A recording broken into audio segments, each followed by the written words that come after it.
Good evening, everyone. Welcome to the Thursday night segment of The Outer Realm. We are broadcasting live via the International Public Radio on United Public Radio Network 105.3 FM from the beautiful city of New Orleans. This evening and every evening's segments are fully sponsored by the amazing folks over at Folgers Coffee. So big thank you, Folgers. We love you. And tonight we do welcome back one of our favorite guests, Mr. Preston Dennett, to the show. He's going to be sharing a whole bunch of more fascinating stories on abductions and contacts and things of that nature, ET, of course, while discussing his new book. He's always a lot of fun, always super informative. We just love him to bits. But in order to participate in tonight's show, you're all going to have to head over to International Public Radio, Gods, UFO Gods and Extraterrestrials, UFO Paranormal Radio Network, YouTube pages. Please subscribe. Of course, the chat room, if you want direct contact, tag Amelia, but it has to be UFO Paranormal Radio Network. And we will definitely be able to get you a little bit quicker. Otherwise, please do feel free to connect up on any of the network's Facebook pages, which I believe will be News on the Flip Side, International Community for Alien Research, UFO Paranormal, and of course, 34 seconds to go. I know. So with that said, here we go. And we are, I think I got everything covered. I think we're good. Okay. Yeah. Yay. 34 How seconds are to go. That was really high. I'm a little winded. Yeah, that's good. I know. Sorry. Sometimes my voice can get like right up there. This time of night, not usually. So that was a little bit weird. Yeah, been a weird couple of days, I have to say. But yeah, but it's okay. Very hot over here. And did you see my post? I'm like, are you having fun yet? It's in the 90s with humidity. We're not used to this kind of heat, but the humidity here in Southern Ontario is so nasty.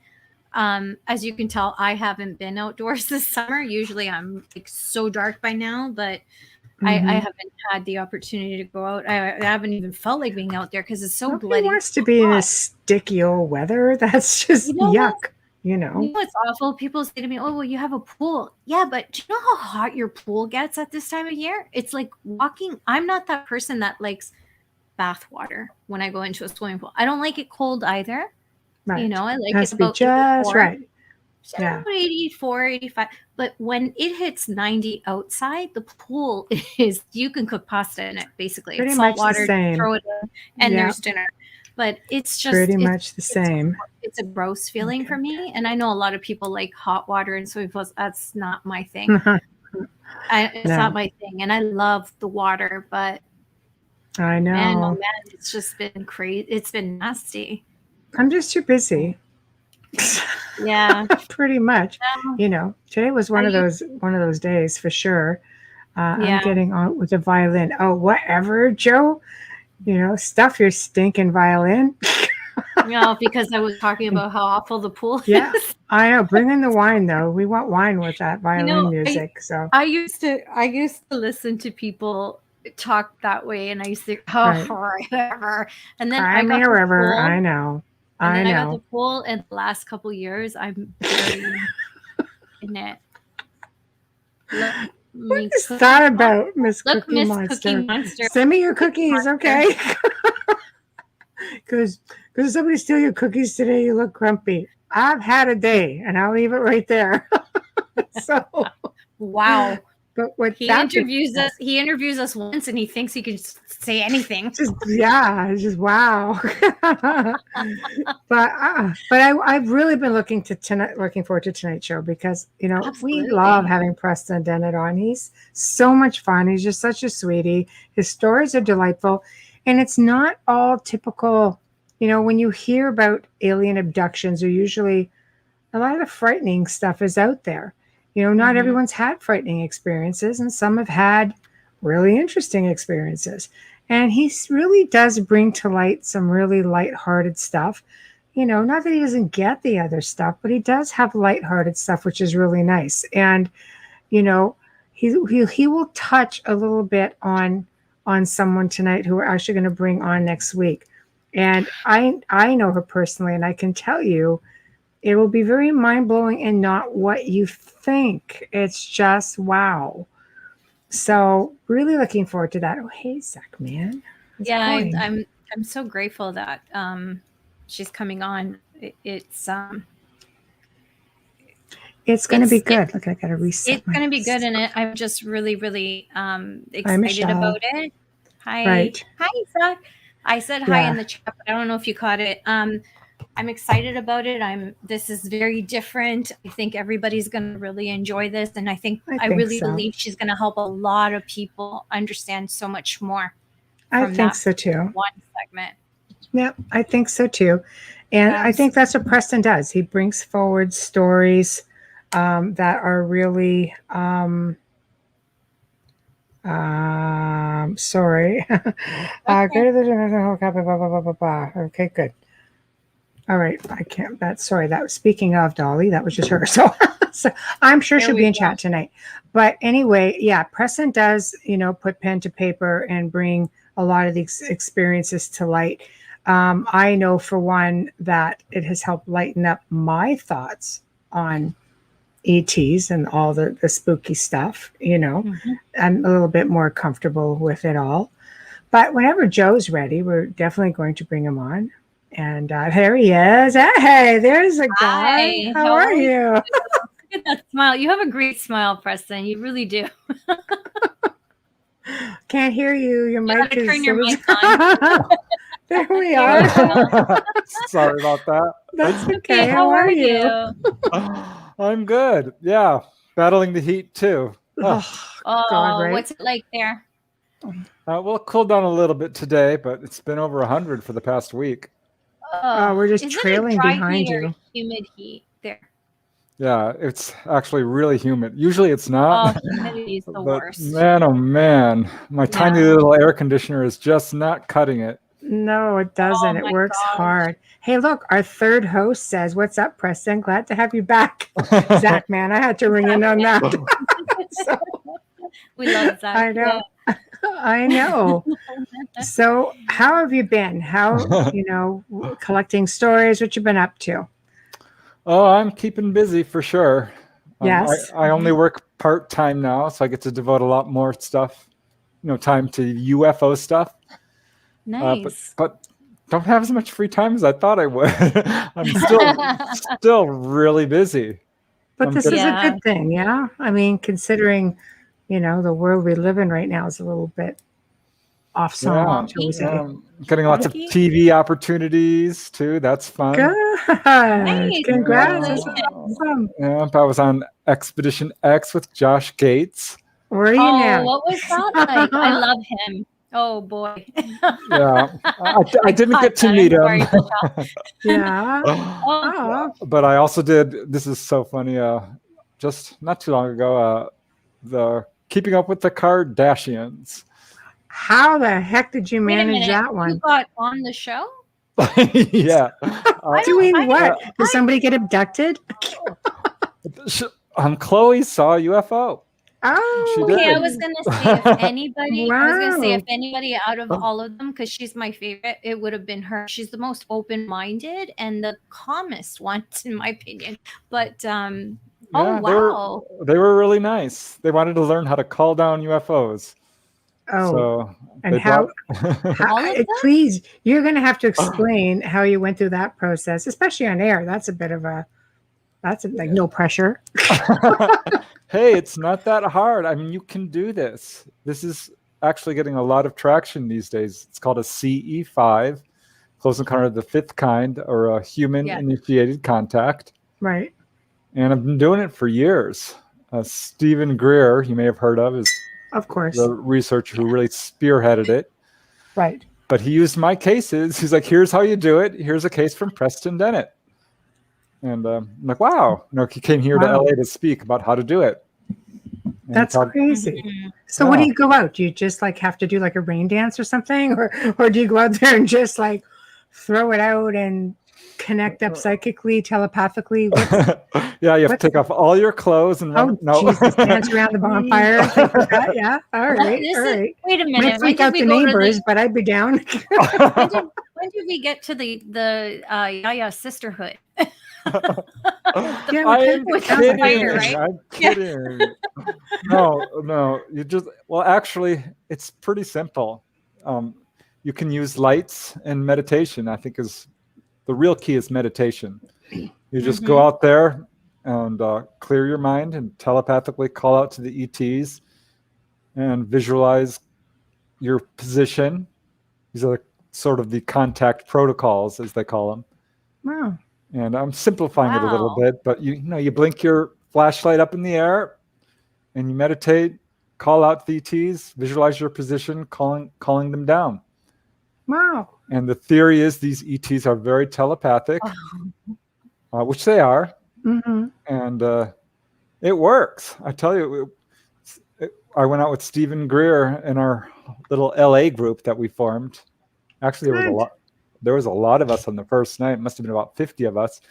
Wow. I had a sighting on the first night. Yeah, first night we had a sighting. And second night too. So I was hooked.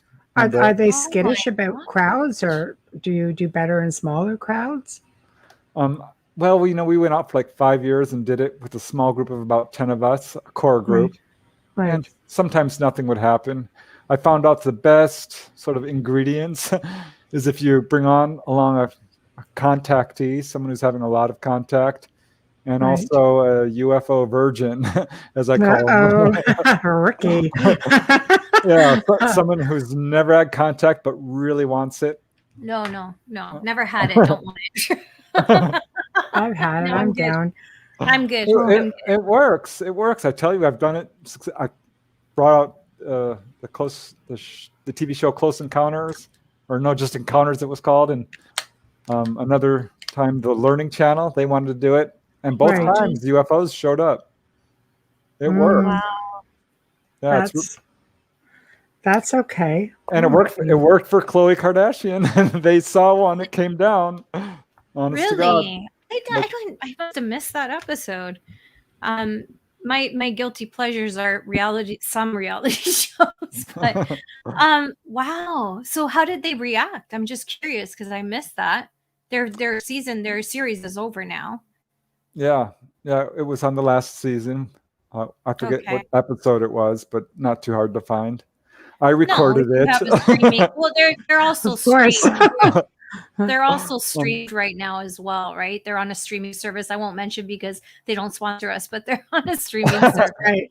So if you have that, so you can Google and it'll tell you which one, and then you can catch Preston.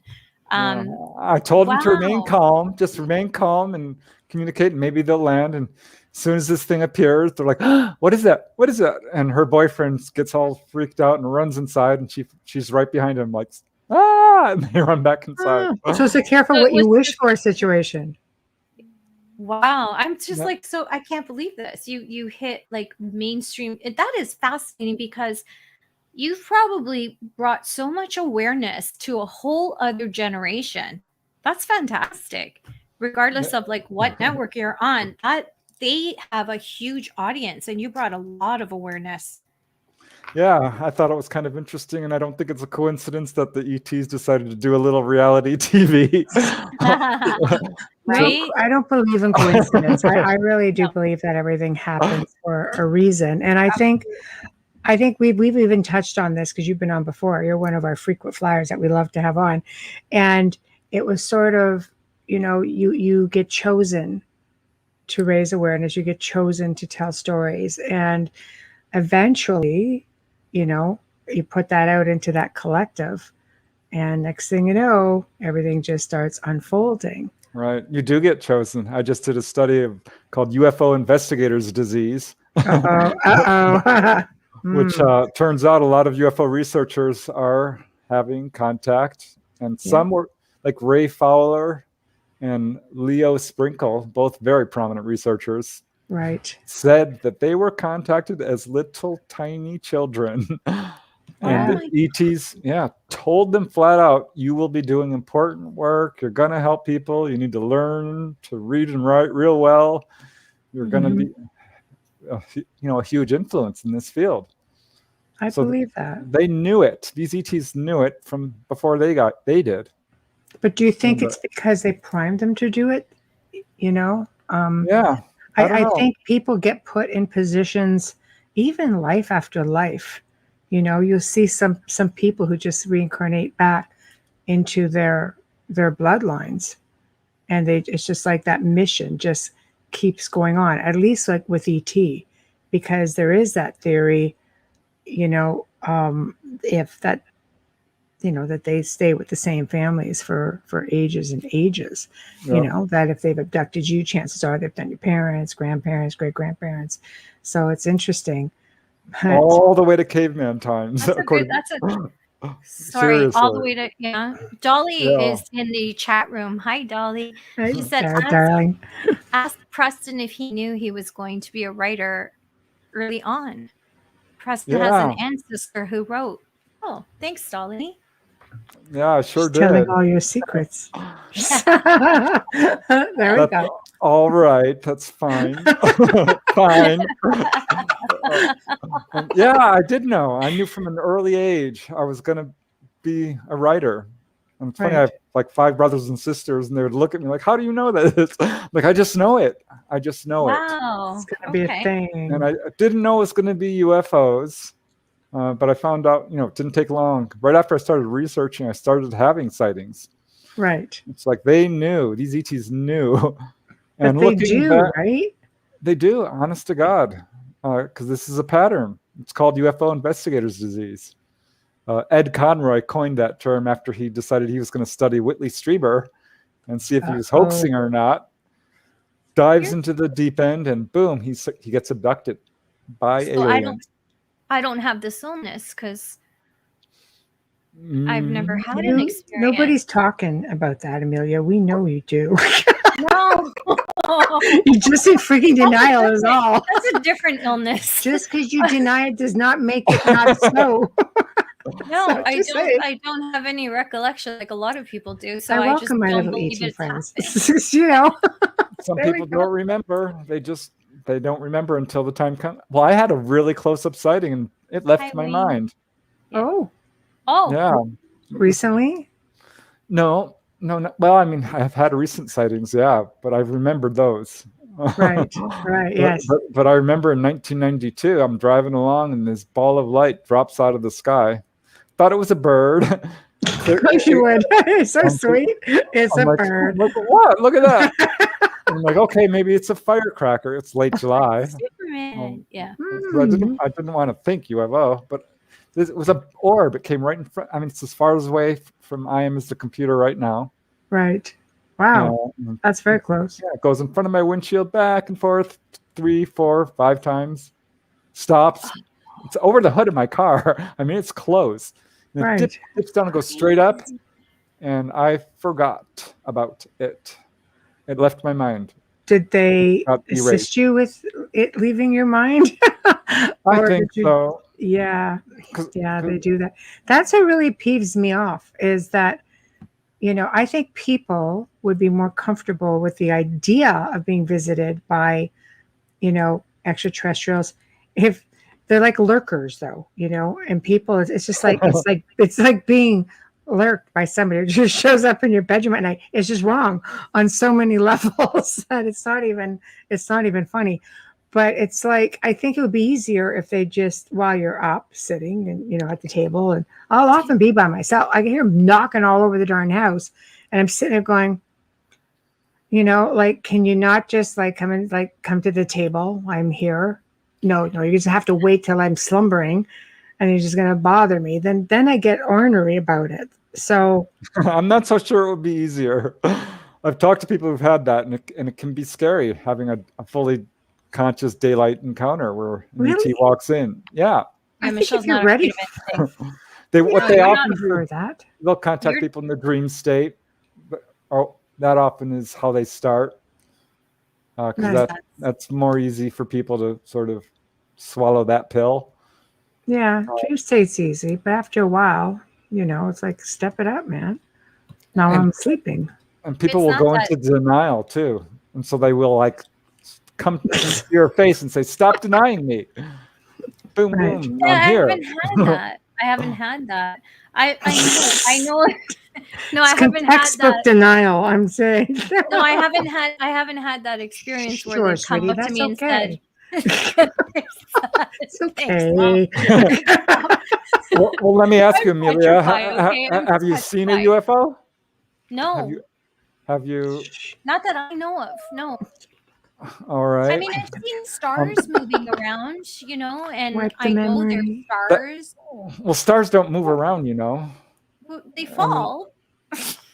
Well, yeah, but they shoot across the sky real quick, but they don't like move around.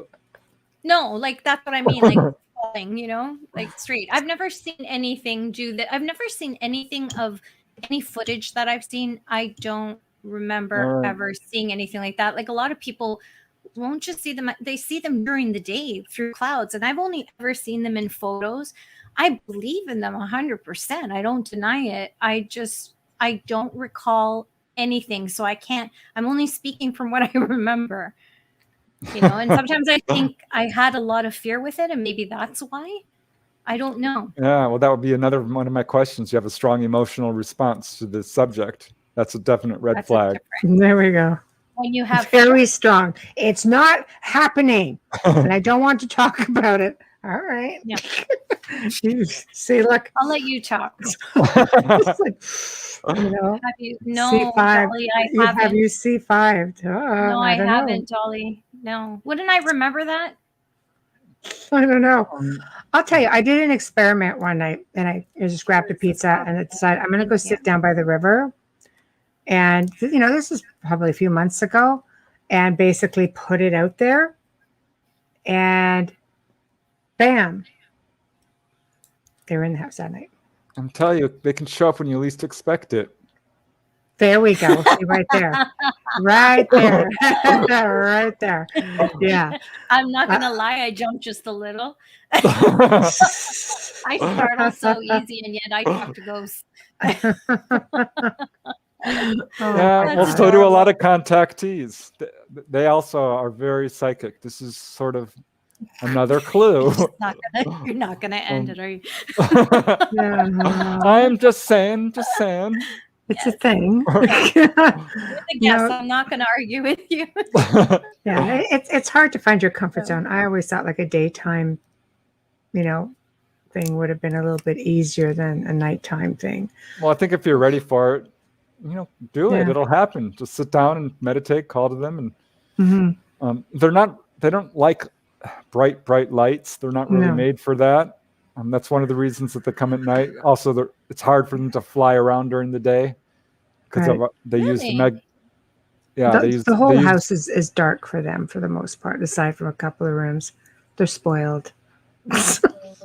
Sightings are far increased during the night, and I think the reason is because, well, this is actually what Dolly told me, and I've heard this from other contactees, that they use the magnetic fields to to pilot their craft, so to speak. Right. And they're much more chaotic during the day. Right. With the sunlight and all I could see that. Solar pulsing going on. So that's one reason. But yeah, they're definitely, they are evasive. They're not showing themselves full on daylight. I think they're smart enough not to do that quite yet, but we're real close to, I think, ready for full on contact. It wouldn't surprise me if that happens one of these days. So what is your thought then? I'm going to ask you this. The alleged disclosure. I laugh about it, and I'm sure everybody asks you, but I like to get everybody's opinion because to me, I looked at that and I went, okay, the guy on the corner of this camera will disclose more than this, okay? So what are your thoughts on that? Yeah, well, can you hear me rolling my eyes? I know. In unison, I know. I mean, it's nice that they mentioned it. That might be a thing. I mean, you could it was a filled with lies. It's 9 pages of lies. Like we're beginning to study sightings. I'm like, beginning? You know what? This is a real phenomenon. You've known for 80 years. Yeah. Not more. Yeah. They poured probably billions, but at least millions. I mean, we know this. Project Blue Book, Robertson Panel, Condon Committee cost taxpayers millions of dollars. And they were all complete whitewashes. It was a publicity stunt to sort of handle the publicity angle of the UFO phenomenon. If anyone sees a UFO, they're hoaxing, hallucinating, or misperceiving. There's nothing to it. Go away. There's no threat. That has been their policy for decades until this disclosure. The only thing that changed is they left open the possibility that maybe it could be, and you could just see them cringing when they said the word extraterrestrial, but they did say it. That's one step honestly, for the next 50 years. Yeah. It's very difficult because reverse technology, all that stuff. Like, come on, people. We're not all ridiculously, we're not stupid. We get what's going on. We all see it. They're telling a whole nation. The whole world, know what we're all idiots. Yeah, they absolutely 100% know what it is. Right. They have no excuse for saying, "Oh, it's radar clutter. One of these was a balloon. It could be a foreign technology." That is just bull. I mean, it took me a month of research to realize, okay, this is aliens. Right. So, Preston, how do you? And Khloe Kardashian. I'm sorry. Military. Khloe's a very open-minded, spiritual woman, though. She's very different from the others. No, but seriously, if this is a thing, do you know that Russian scientists, in the 80s, I believe it was, didn't even have to go looking for UFOs. They used one specific area in Russia and called them, just like Preston said. They called them and they came, and that's how they studied them. Yeah, it's easy to provoke a sighting. Jim and Cora Lorenzen, they're the real pioneers of UFO research, said, hey, they noticed this pattern. Anytime there was a new installation built that was of any technology at all, UFOs would show up, and predicted a number of sightings this way. And that's how the Russians did it too. They will show up to anything nuclear, any Air Force base. I did a study of prisons. They showed up all over prisons. Why prisons? Because they're technological installations. They're very fortified. They've got all kinds of technology to them. Really? That's interesting. They study rocket launches. They are there when we do anything of any technological level at all. They're watching closely. Apparently. Sorry, go ahead, Amelia. Oh, thank you. No, I was going to ask you because you were mentioning prisons and places like that. Denver International Airport is a huge hotspot for them. Is it because of all the EMF, because of the grounding with the planes and everything? Is that why, or is they hiding a base underneath somewhere? Yeah, I know about Denver. Denver does have all kinds of conspiracy theories surrounding it, which I think are warranted. Because if you look into it, you will see, there's underground stuff going on there, for sure. Pilots are always seeing ETs and crafts, and always reporting things like that. Yeah, I did a study of UFOs in airports too, because LAX had a series of encounters where they were really brazen, coming and hovering right by the control towers, and that happened at Nellis Air Force Base. That happened at Heathrow. Look at the Chicago O'Hare Airport sighting. Yeah, they shut down an airport in China. They love airports. It's one of their things. A lot of space, a lot of electricity. Why? Like we can't even get them to freaking land and come in and have a dang talk, but yet they're out in the open in the middle of the day. Yeah, they're doing it because they are conducting a publicity campaign. They tried to disclose. They wanted to land, and they had a meeting at Edwards Air Force Base with President Eisenhower. I remember. This is a pretty famous incident. It's gotten some ridicule, but no one's ever been able to debunk it. If you look into it, the evidence that this happened builds.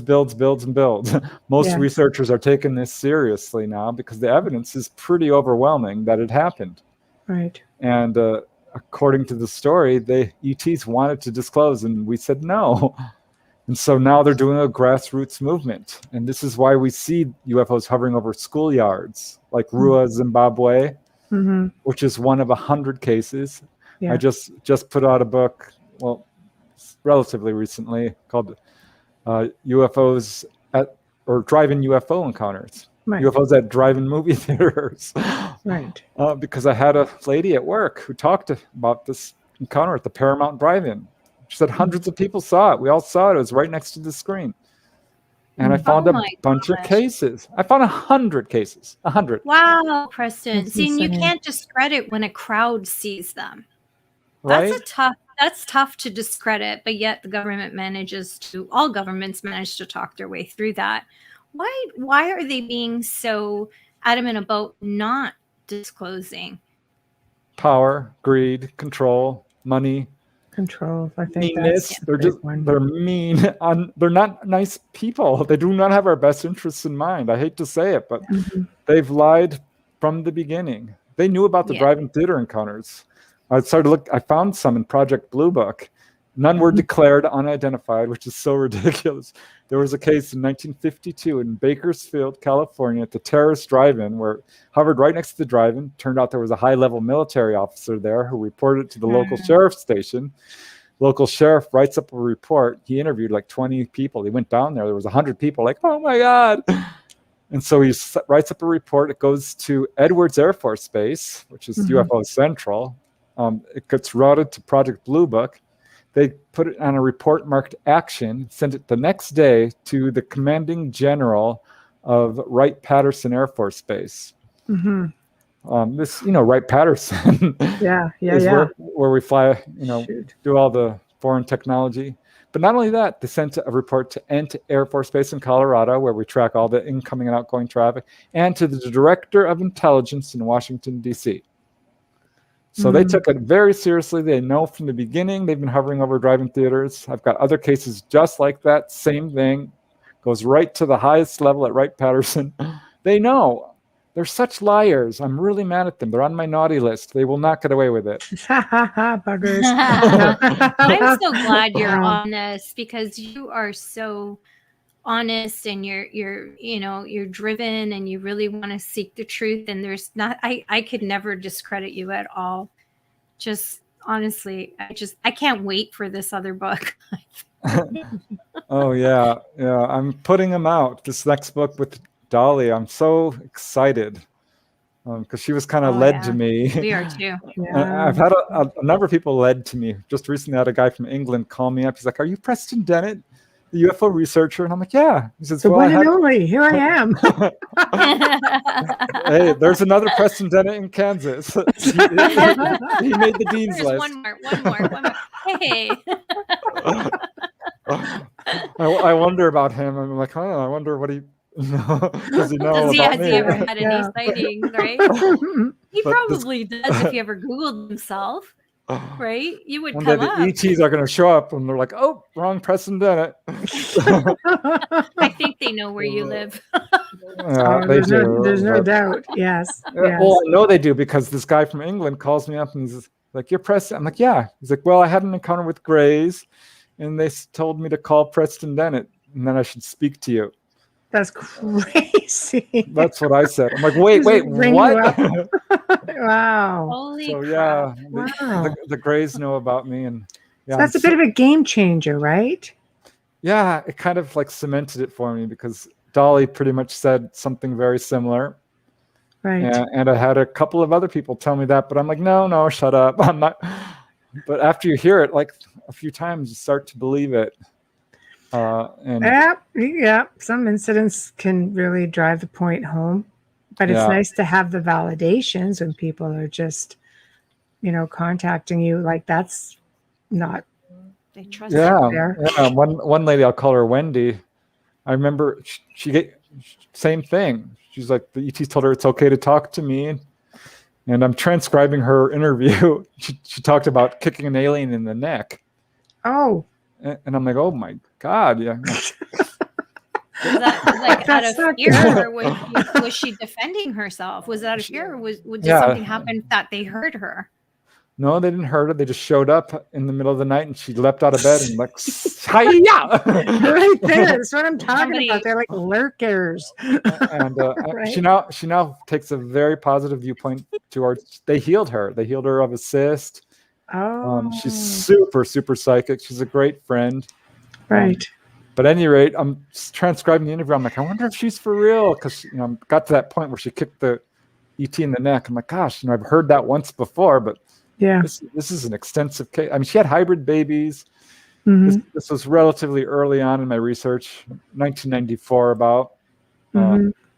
And I'm leaning back in my chair and thinking, I wonder about Wendy. I know she's telling me the truth. And I interviewed her face to face. And then I get this really strong impulse to run to the roof of my condo. And I couldn't resist it. I honestly could not. Because I'm like, I'm not going up there. I'm not allowed. You're not allowed up there. And next thing I knew, I'm up there. And, being that guy. Yeah. And I grabbed my glasses. Oh my god, that is so funny. Binoculars. No, I just grabbed my glasses. That's it. Because I use them for driving. I actually ran downstairs and pulled them out of my car. Right. So I was like seriously thinking about this. I guess I don't know. I found myself up there, and I'm up there like 10, 20 seconds, thinking, what the heck am I doing up here? And they show up. These ETs show up, and they gave me a message. They're like, "Hi, it's us. We're Wendy's ETs. You don't believe? Watch this." Seriously, that's the gist of what they said. But it was all kind of like, boom, telepathic. Wow. And then they start darting around, back and forth, back and forth, back and forth. And I'm like, whoa, oh my God. It happens so easily for some people. What the hell? Yeah, Michelle's struggling. Like I go very stand on the roof of my now, dining house. She's so envious right now. Yeah. Actually. I'm like, you need to go out there and keep talking, because she actually wants that, Yeah, So, I mean. But they're around. I hear them. Like, they're knocking. You should have heard last night. This big boom. Right when I'm doing a radio show, I'm like, they spend a lot of time in your. They spend a lot of time in her walls. Yeah. They spend a lot of time in her walls. And it's like, can you not make any noise at least? It's silly. It's really ridiculous, but it's like they just won't do it. They just won't. Yeah. You don't want to startle the pups either, right? Like dogs are very sensitive. Probably trying to get you used to their presence. It's been about a year now. I'm there. Okay. I've got a question for you. It's ET telling you. Yeah. Tell her we're there. Tell Michelle, okay, we're going to do this and have her ready. They do call people on the phone, by the way. That is a thing. I am not lying. I've got 20 some cases. It happened to one of Bud Hopkins' clients. Raymond Fowler had a case. I have about 3 cases involving that. Wow. One guy, they actually spoke to him, said, we're coming soon. That's what they told him. The time is soon. Wow. Can I ask you a question? Because I know a lot of people ask me this question, and I can't answer it because I've never had an encounter. But with all these cases that you've studied, collectively, do you have an idea of why they're coming around and what they want from us? Yeah, I think we've got to. I think we've got to.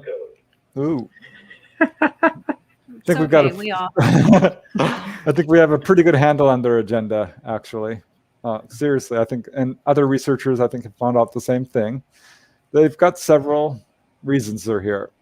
Mm-hmm. The Greys do have an agenda with the hybrid babies, for sure, because they are having trouble reproducing, and so they, due to genetic damage and genetic intervention and manipulation. So that is one of their agendas. Another is to save us from destroying our planet. This is the message they give to people. Why are you messing around with nuclear power? Stop polluting your planet. If you don't stop the greed and negativity you are putting out, you will destroy your planet like we did. That is what they're saying. over and over again. Oh my gosh. That is a major agenda. Another is to get us off fossil fuels. They take people to the engine room over and over again. They will do this and say, why are you using fossil fuels? There are other energy sources. Here's how we do it. Another is to wake people up psychically. Most people who have extensive contact have a huge psychic boost because of it. They become, in a word, spiritually enlightened, in 2 words. Right.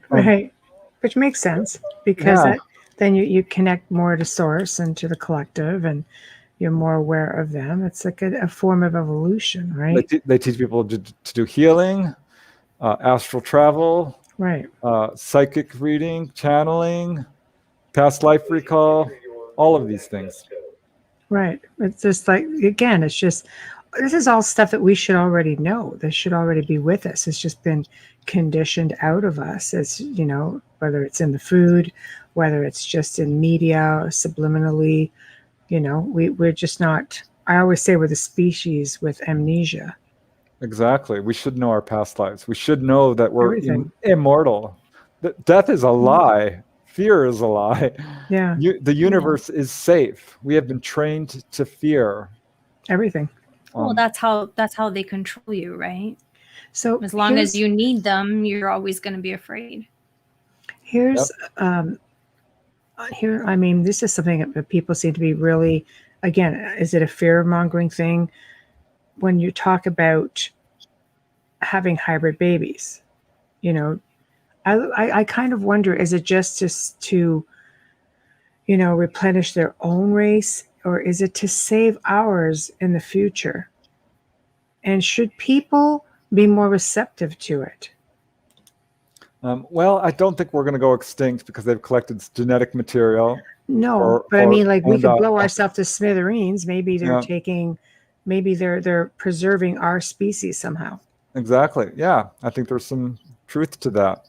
And there are people who are completely human who are growing up on UFOs. Wow. And I do think they are basically genetically upgrading us. I can't prove this, but if you look at like ancient writings from the Bible to Sanskrit to Egyptian hieroglyphs, petroglyphs, I mean, if you look at it, they've been around for a long time. I don't think the hybrid baby phenomena is necessarily new. But look at our longevity has doubled over the past couple of hundred years. There's a case in Florida I always like to quote where this guy was being taken. And the Greys show up. He's pretty used to it by now. And he's like, hey, if you're going to take me, fix my hernia. And they're like, okay, we know this condition of which you speak and we will repair it. And they did. Wow. And then he's like, why are you taking me? Why? Why do you keep taking me? And they said, we are interested in your genetic potential to live a long time. Wow. And his grandfather was 106. Wow. Still healthy and active. So that, I'm like, what's going on here? They are studying people who live a long time. Why? They must. Sorry. They genetically upgrade people. This is a thing. John Mack talked about it. This happened to John Hunter Gray. He had an encounter. Afterwards, he had 20 physiological improvements. He was in his 30s or 40s. He grew like 3 inches. His feet grew a couple of sizes. His wrinkles disappeared. His scars went away. He stopped smoking. He stopped getting the flu each year. I mean, his nails grew faster. He started getting 5 o'clock shadow again. I mean, it just went on and on. He had 20 physiological improvements. This is a health upgrade. Here's a question for you. You said that they study and they're fascinated by longevity in life. So I'm wondering, Sardinia is got one of the highest populations of centenarians. Do they have a lot of sightings? I've not done a study of that. That's a good idea. They are studying that island off of Italy, off the coast, the west coast of Italy, Sardinia, for years because they have such a huge population. Centenarians are people who are 100 and up. And they have a huge, I know you know that. I'm just saying for the audience because I said it so quickly. But they have a huge population there. like more than 80% of that island. So it would be interesting to see if there's any interaction there and how many sightings they have. Yeah, that would be very interesting, because I've studied like who's having contact and why, and we do know it tracks families. One thing I did find is that, cause I kept noticing like people who are contactees they're so nice. They're such nice people. I'm like, wow, this is interesting. And so I'm like, it's evenly divided between men and women. It's not race. I've interviewed people of every race pretty much. Blood type? Blood type? No. Wow. Thank God I'm safe. It's not blood type. It's not race, religion, political affiliation, and none of that. What I found was your job actually can increase your chances of being contacted. Because I started noticing a lot of social workers. I'm like, is this a thing? And I started looking at all the people's jobs. And I went back to my interviews, because you try to ask all the questions, because you never know what kind of pattern is going to exert itself. And I'm like, well, there's an awful lot of doctors too, a lot of teachers, a lot of artists, a lot of environmentalists, animal rights activists, people who are doing good work for humanity, writers, inventors, police officers, entertainers, musicians. Right. It's a loose pattern, but it turns up. I think, like you say, anybody who can make a difference, you know, which provide platforms to the world for people with a story, maybe. It's another reason why I'm convinced these guys are not evil muhaha here to hurt and take over people. Right. When you say these guys, sorry, Preston, when you say these guys, are you referring to one race or all the races of aliens? All of them, generally speaking, because there is a bell curve. I have talked to people who've had, very scary experiences. But some people will describe pretty much identical experiences and react differently. I've talked to some guys who are really religious, and one guy's like, these guys are demons. I hate them. And he just will not budge. But his experiences pretty much match what other people have said.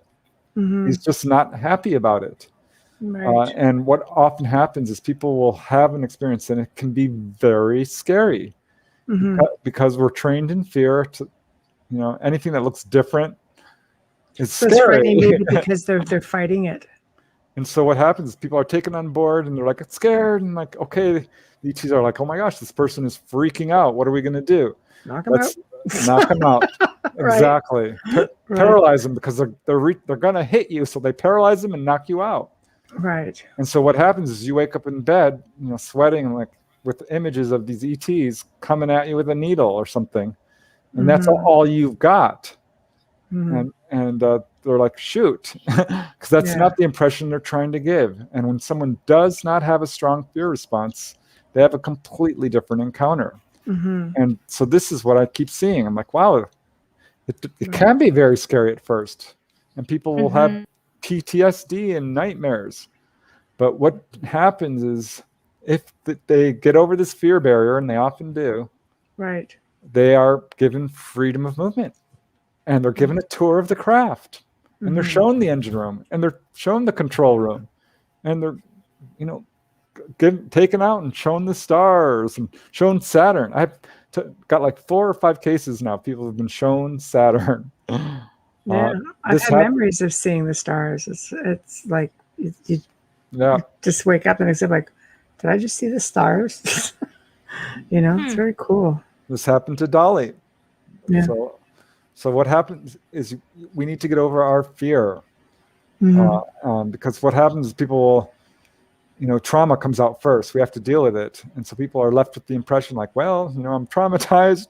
These guys are doing experiments on me. I'm like, well, when they're examining you, it's often for healing purposes. Right. Wow. I've documented 300 cases, and they come from every major researcher. Barbara Lamb, John Mack, David Jacobs, Bud Hopkins, Edith Fiore.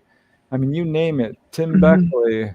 I could go on. All the researchers have these cases. Philip Mantle, Timothy Good.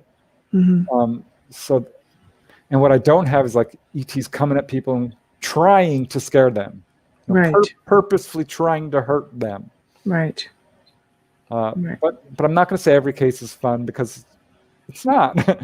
Right. Yeah, I mean, you get some people who wake up and they feel like they're being sucked out a window. That is fearful.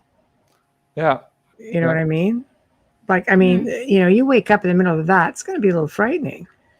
Well, they say, don't be afraid, we won't hurt you. But then they suck you out of the window. That's what I'm saying. Or through the roof. In the dark, you hear shit. You're just like, what is that? Then they psychologically, it's like a psychological prowling thing. I could see, I've heard people, with different perspectives. And that seems to be the one thing that they don't like. Is like, why do they have to act like predators? It's like, this is true. I'll give it to you. you know. Well, they have knocked on people's front door. I mean, this happened to Whitley Strieber. Right. He had a visitor to his house. Gosh, what was his name? I forget it. But he wanted to have contact. Right. Someone knocked on the front door, and it was ET's. He thought it was a bag lady. But I get a vision of E.T. the movie. His little. But did they look like ETs, or did they look human? They put on a screen memory for this gentleman. God, I wish I could remember his name. It'll come to me. But Whitley Strieber heard the door knocking, so he comes down the stairs and saw it, and all happening. It's like, oh no, these were the Greys. Wow. So there are a few cases like that where they will knock on your front door and. I mean, instead of just like run through your walls and stuff, knock stuff around, and that would be nice. That would be nice. Contact comes in a bunch of different ways. I mean, it can be just telepathic. They will call you up on the telephone. I'd be okay with that too. You need to ask for that one. That's the only one you haven't asked for. I know. Try it. I won't say I haven't had amazing experiences. I have, through devices and stuff. Through their stereos. That happened to Whitley Strieber. That happened to a family in Colorado. Yeah. That happened in a number of cases. I've had a similar experience. Yeah. With a full range of like everything. It was just, I recorded it. It was just mind blowing. Yep. So. They showed them in my latest book, Wondrous. This one lady, she decided to go out jogging outside of her home in O'Fallon, Illinois, and saw what she thought was a man on stilts walking down Kyle Road near her home. That's a big gray. And it was really tall. It was almost tall as the street light. So it walks under the street light, and it's a praying mantis. No. See, we hear bad things about them. I have not heard good things about the mantis. Like through clients who, here's where the paranormal seems to cross a little bit with ufology, and I mean, I've been doing this 18 years. I learned early on that they seem to use even portals that are similar, dimensional, right? And the mantis, like people would just feel like they were just being like just terrorized by them. Is this mindset again, or is this really, are they okay? They just look creepy. Well, I've gotten both sides. Some people are like not happy about it. They seem to be in charge and are bossing the Greys around, and a person might be like lying there on the table screaming in fear, and they don't seem to quite understand what humans are going through. So I think part of the problem is that our minds are compartmentalized, and they're talking to a larger part of our mind, that we're not even aware of, because we're giving permission on some level. Right. This is what a lot of contactees are finding out, especially after they've gone under hypnosis and recovered all their memories. And but the praying mantis do scare people, because I mean, let's face it, if you see a 9-foot tall bug-like creature coming at you, that's going to be scary. I can't imagine 9 feet. But I talked to a Navy medic, Kevin Kamen. His bunkmate was a contactee. And Kevin's like, oh yeah, sure you are. He's like, no, I am. I've been to their planet. They take me on their ship all the time. Kevin's like, all right, I want to meet your little green friends. And his bunkmate says, sure, I will tell them.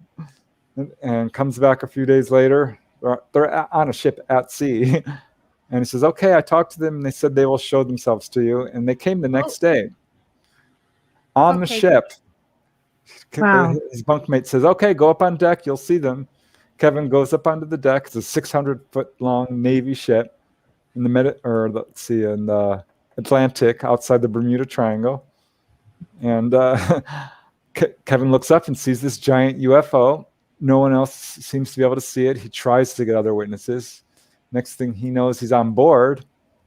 And these ETs start talking to him. He's afraid to turn around because he's freaking out. But they talk to him. They tell him all this information. They told him they can speak all the languages on our planet. He's like, are you going to eat me? And they said, no, you watch too many horror movies. We're not going to eat you.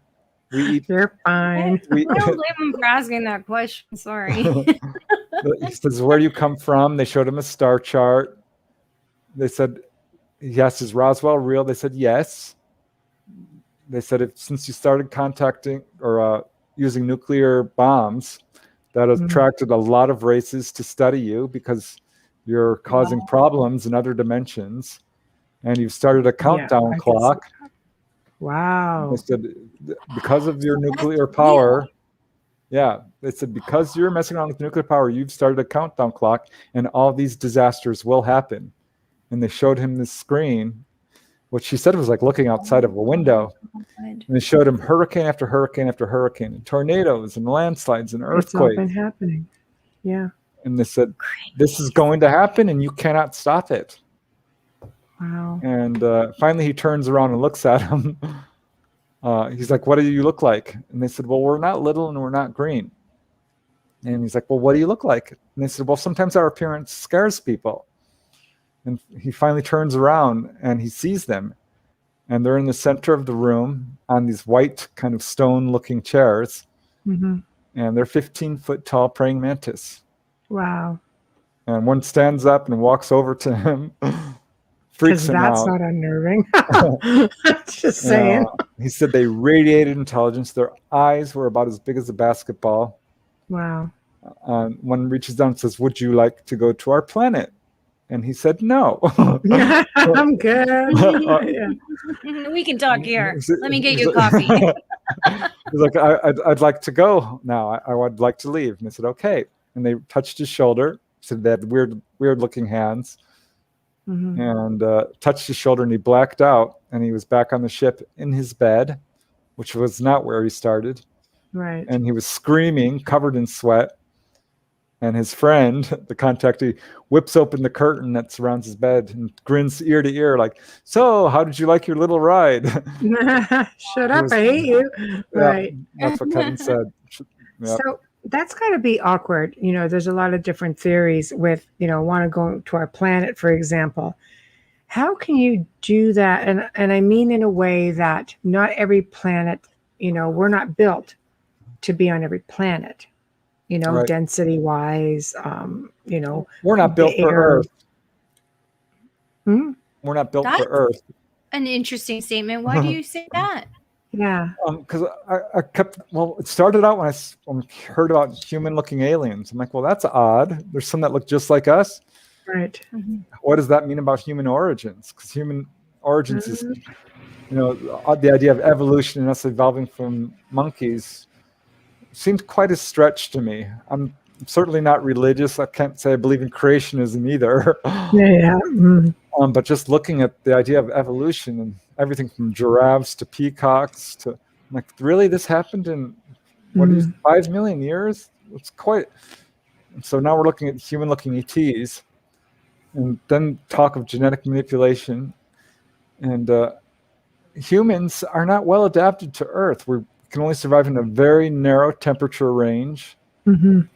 And anyone who's taller than 5.5 feet has lower back problems. That's true. I just started kind of going down this list, and finally this guy Ellis Silver wrote a book called Humans Are Not From Earth, and he did a whole study of it. And he says, and he builds a pretty compelling argument that we're not really that well adapted. Right. And so what the situation appears to be is that the humanoid form is the norm. This is what people always describe. It's very Star Trek-y. It is, yeah. Which bothered me. That's why I didn't get involved in UFO research. I'm like, shut up. I'm looking. If there's aliens, they're gonna look like the Blob. Right. Screw you, Team Roddenberry. Right.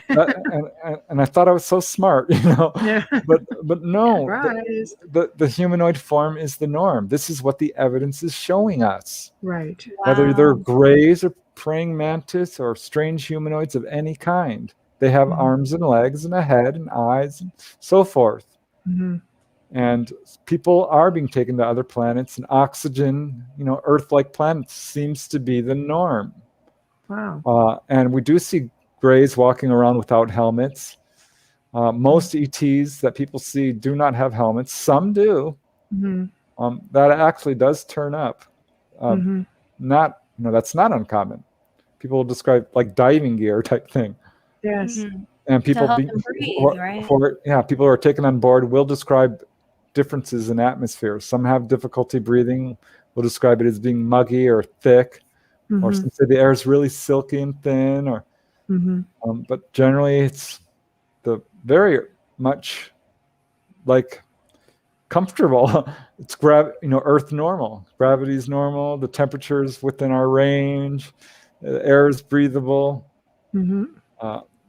But this could be one of the reasons we don't see grays walking around for long periods of time. This is what David Jacobs' research showed, that the hybrids can come to Earth, but they have trouble lasting for too long. And that might be true with the grays as well. Right. That would explain why they're on ships, yeah. Yeah, maybe it's the degree of hybrid, too. I imagine the closer you get to the real thing, the easier it gets. I think we're all probably ETs. Honestly, I'm not so because the theory is we came from Mars. This is somewhat popular within the UFO community. And I asked Dolly about this, and she's like, "Yep, that's true. We were originally on Mars, and we were relocated to Earth." And of all the people I've interviewed, I have to say that she has better recall than anyone else I've ever interviewed. So I'm so excited about this book we're putting together. Wait till you talk to her. I mean, she blows my mind. Next week, Preston. Next week. Next Wednesday. She's on next Wednesday. Because I've talked to a lot of people who've had contact, and memory problems are the norm. Even people who are having fully conscious contact still have some trouble with it. Jim Sparks is one who has had full unconscious contact. I've talked to a few others. But Dolly says from age 14, she's like, that's it. If they're taking me, I'm going to know. I'm taking the bull by the horns. I want control. And she's like, I'm going to remember. And she did. Right. And she's telling me. If you can alter your own reality, then why couldn't you make yourself remember? Yeah, it's definitely possible. I think it's just a matter of willpower and deciding to do it and facing your fears. She's a very, very strong person. She is. She's lovely. But I've talked to a lot of people, and everything she's telling me, other people have told me piecemeal. But to hear it coming in a full continuous stream is like really delightful. Like, wow, another person said this, check. Another person said check. Yeah. Because like I think it's great. Yeah, one guy told me about being taken to see Saturn. I'm like, wow, this is amazing. Because I know Leo Sprinkle had that happen. Raymond Fowler had that happen. Dolly talked about that. I've had people tell me about being taken to other planets. That's pretty rare. Most people don't remember that. That would be really fascinating. Is there a popular planet that they frequent? Yeah, I mean, they have planets that they go to. This is still real cutting edge. You'll have to talk to Dolly about this. She'll tell you what she can. Oh, yeah. We'll let her go crazy next week for sure. For sure. Absolutely a thing. I've talked to some Native Americans, and they seem to be a lot more in tune with the star people. Look at the Hopi, right? Yeah. Have you interviewed anybody like from the Hopi Indians? No, I interviewed this guy, Stan Hughes from the Blood Tribe in Canada. Oh, he had full conscious contact with what we would call a human-looking ET. I don't like the term Nordic. Right. Because that says, white, blonde-haired, blue-eyed. Right. It's and typical. The ET he said, looked Middle Eastern. Had dark eyes, dark skin, dark hair, and was handsome and strong and wore a blue jumpsuit and silver boots and smiled from ear to ear. Wow. The benevolent contact. Right. Yeah, the Native Americans have a better relationship, I think, than a lot of people because they recognize that they are related. They call them their ancestors. Mm-hmm. One of my favorite new researchers is R.D. Six-Killer Clark, who's put out a bunch of books, and she's putting forth a bunch of contact narratives that are significantly different from, the scary, Gray's abducting and anal probing people. They're taking your temperature. They do it to your dog. Stop it.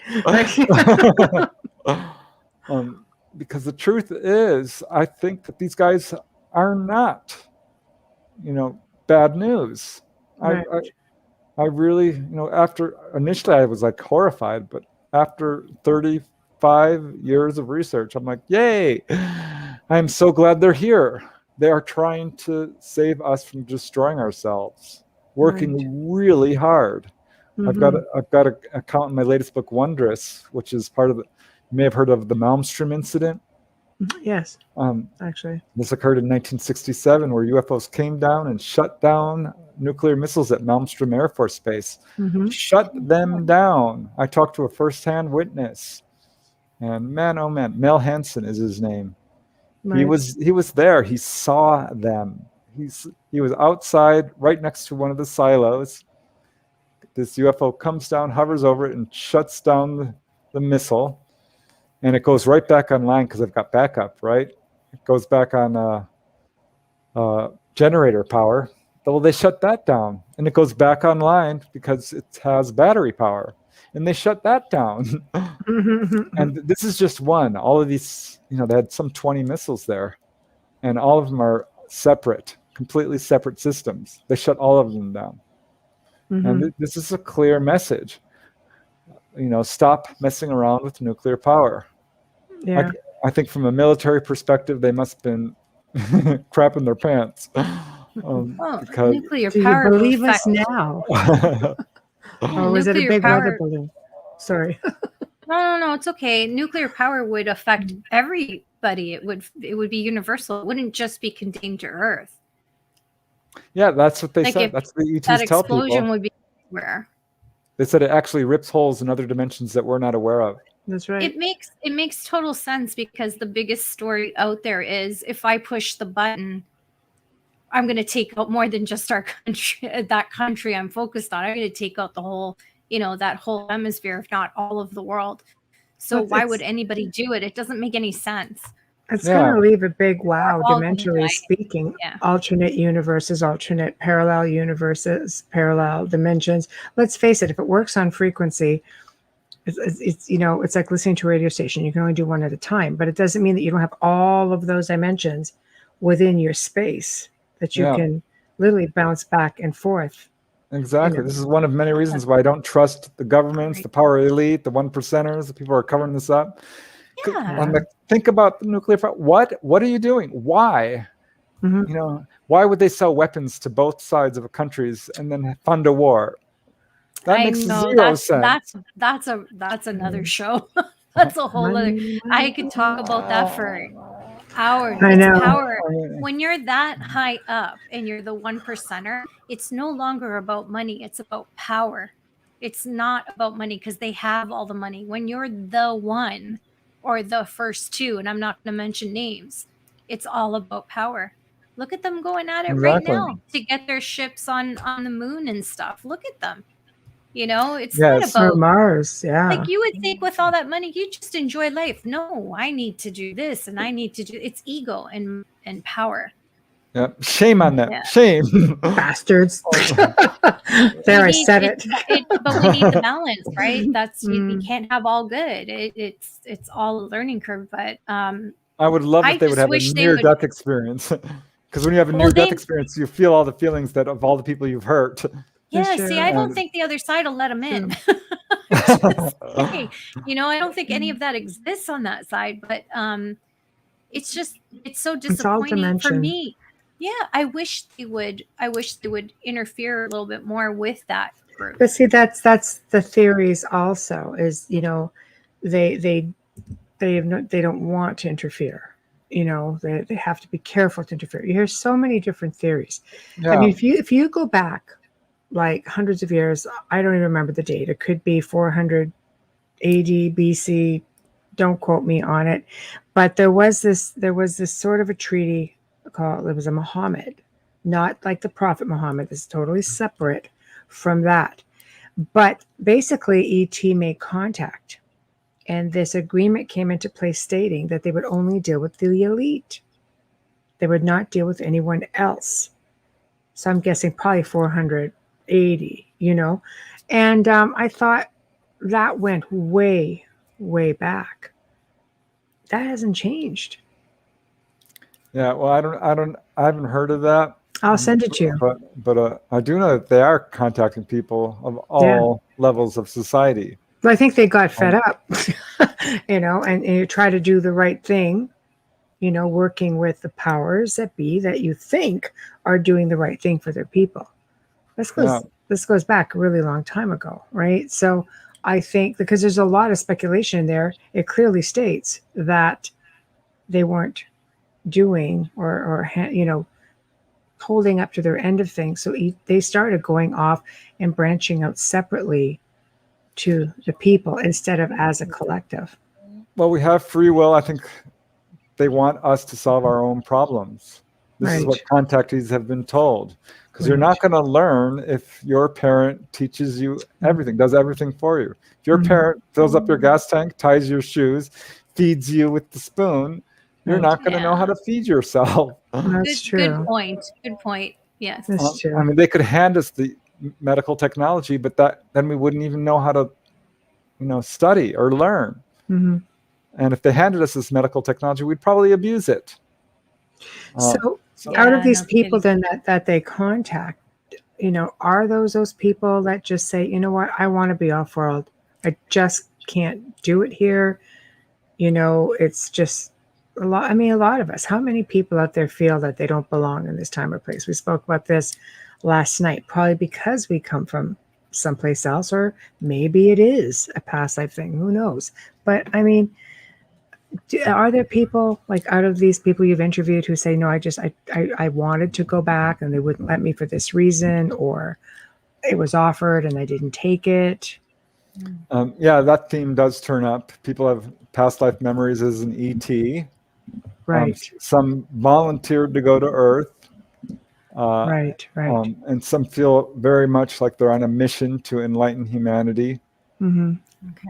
And by and large, they do feel a sense of not belonging to Earth. Right. Many of them feel like the ETs are their family, their friends. Mm-hmm. That is absolutely something I hear quite a bit. Mm-hmm. I'm going to say there's something to that. I saw a channel, Bashar. You may have heard of Bashar. Yes. Desrochers. Yes. I had a reading with him. He pointed to me. He was how like, did that go? It was interesting. This was very early on. I wasn't at all well known. I don't think I'd written any books or anything. And he points to me and says, you're here to anchor the ET energy. You were an ET in a past life. I'm like, oh, that's interesting. Coming from him, that's actually pretty cool. Yeah, it was cool. And I got to see 2 or 3 other channelers. I was just studying channeling at that time because I'm studying all the paranormal. That's because it's all related to this. Yeah. And all the channelers said that. I was an ET in a past life. I'm like, great. All right. So why can't you? I mean, obviously in this life. I mean, is it not the same essence that bounces around from physical to physical? Yeah, I would think so. We're eternal entities who just change our clothes and change our name. Give us a new skin suit. Yeah. Well, we're all coming down to Earth school. It's a tough, brutal school, isn't it? Man, oh man. It is. It's like I'm looking forward to graduating. Yeah. I know, but they keep bringing us back for whatever reason. So, I mean, I don't know. So there's a reincarnation thing, an ET thing. It's a hard mix. Yeah. Do we have control on that that recycling thing? Can we say, no, I'm not going back? I've looked into it to a certain degree, and it's hard to get a good, solid answer on that, but I'm going to say yes. But what happens is you get over to the other side and you have a council with all your loved ones, and they're like, well, you didn't finish your mission. You still have some greed here that you need to work on. Or you said you would help here, or you never explored what it's like to be this. Oh God. I couldn't do high school again. Seriously, I just couldn't. I just couldn't. Oh my God. I feel like a lot of last time. I feel like a lot of people in this day and age are on their, graduation. They're on their last year, they're seniors, so to speak. Thank you for that, because when I was in high school, I did really well in school, but I hated being there, it was just crazy. I hated being. I felt like it was a waste of my time, and I've done this so many times before. Why am I still here? Like it was that kind of thing, right? So I'm glad to hear that there's a possibility I can say, nah. Yeah, most people who have been hypnotized to record past lives and life between lives are believe that they came down for altruistic purposes to help raise the consciousness of humanity.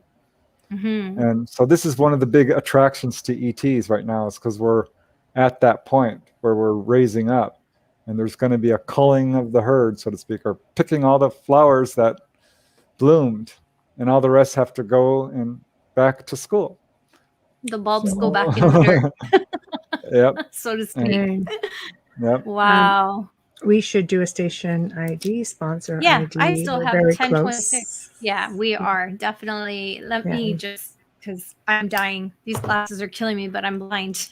You're listening right now to The Outer Realm with Michelle Desrochers and myself, Amelia Pisano, and our amazing returning guest, Preston Dennett. It is always a pleasure having you. Tonight, we are airing live, and every night we are airing live from New Orleans, 105.3 FM. We are, oh my gosh, I had to write this down because we have so many darn YouTube channels. UFO Paranormal Radio, UFO Gods and Extraterrestrials Paranormal Radio. We are UPRN Talk Radio. And tonight and every night, thank you, Folgers, for fully sponsoring our show. So thank you, Folgers. We love you. And thank you for tuning in last night. We love you guys. Absolutely. Yeah, I was feeling a little bit jaded when that other sponsor was mentioned. Oh, I know. Well, that's I know. Joe's deal. Sorry. I know. Joe decided he was going to interview us last night. Yeah. I'm just like, what? Yeah. I have my own sponsor. What makes me feel like I'm cheating on my sponsor? That's not a thing. I know. He did a great interview, though. He was really good. No, it was good. It was good. So, your next book, when you talk about investigators, do you find people who investigate ufology get into all of this eventually? Because there are some organizations that just study UFOs. They don't really get into, they don't get into extraterrestrials or those sort of experiences at all. But do you find that it's just a matter of time before they do get abducted? It's definitely a thing. I did a study of it. Yeah, if you start looking into UFOs, they will look into you. They're very much on top of things. Right. And that's true for ghosts, too. I mean, if you start walking through haunted cemeteries and haunted prisons and hospitals and so forth, you bring ghosts home. This is true. It's you're going to bring an alien home. That's great. No. So yeah, I mean, it's an idea whose time has come. ETs, I think, we're on the verge of open official contact. Disclosure will happen. It's not going to be our government, I don't think. No, it might be Mexico, it might be Brazil, Chile, a smaller government, Canada. Or maybe. Hey, France discloses all the time. They're very open with their people. They have been for years and years. I'm not sure any government is really going to do it. I think it's probably going to come from a CE5 group. Yeah. Or a major event, a la Phoenix Lights or something along those lines, where they're like, all right, we're done. We're showing ourselves. They're ready. And do you find with a lot of what the videos that the government has or military has put out there, it's all about, look at, we're being swarmed, look at, our pilots are being chased. Do you think they're trying to instill more fear? Because now we're not fearful of them anymore. Everybody's got a camera phone. Everybody's got eyes on the sky. So they have to come up with something almost like a whole other gimmick. Do you think they're trying to make you fearful of contact?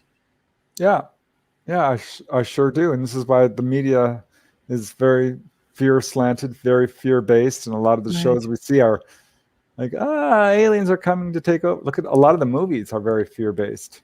Yeah. Very few are friendly aliens, like, Starman, E.T. the Extraterrestrial, Close Encounters. Yeah. All the rest are pretty much Contact fear-based. was the newest one. I really enjoyed that one. I thought that was really well done. What about that one with Amy Adams? What was that called? Oh my gosh. Arrival. Yeah.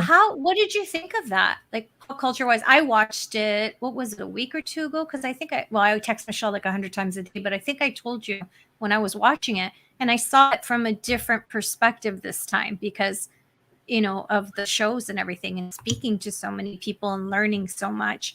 It was a different view for me. How did you feel with that interpretation? I enjoyed it as entertainment. It kind of bothered me because it wasn't accurate in terms at of all, right? not really. I mean, it had some interesting points, like how, how we might react to an alien presence, and how fear-based we are when really it's not what they're all about. But I'm still waiting for the really good UFO movie. My favorite, I think the one that got it best so far is still Close Encounters of the Third Kind. Yeah. And The Day the Earth Stood Still. Yeah. Those are probably closest to reality. I'm still disappointed that Fourth Kind is not real. Yeah, that was a horror movie.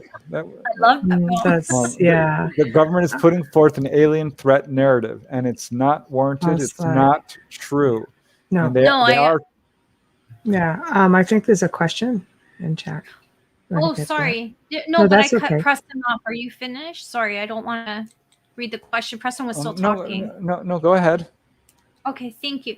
Zachman is asking, when we come into contact with ETs publicly, will it be at random or will it be on an orchestrated event, and why? Orchestrated. And I'm going to underline that and put it in bold and put an exclamation point after it. Wow. Because they're very, very, very much on top of things. I mean, they are the ones who are in control ultimately.